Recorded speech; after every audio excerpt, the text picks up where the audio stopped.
Today we will talk about communicating requirements to the team. Once you have the team in place, you need to communicate the requirements clearly to the team. The key things to consider are: make sure the whole team is involved. It is important to have the whole team involved in the requirements discussion from day one so that there is clarity across the different stakeholders involved. Make sure the team members participate in discussions by asking questions and providing suggestions. Communicate.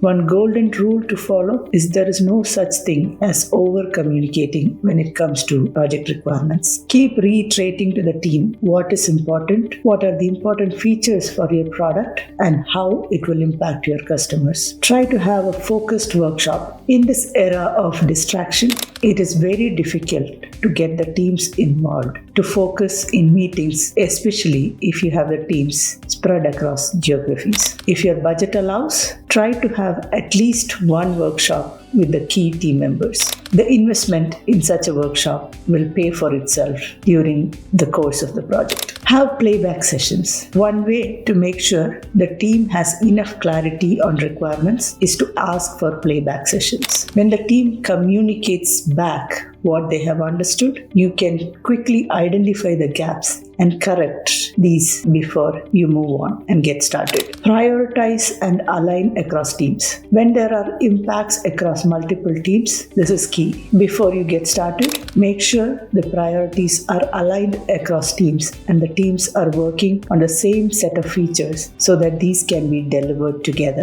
What additional aspects would you consider in communicating requirements? Please share your thoughts. Thank you.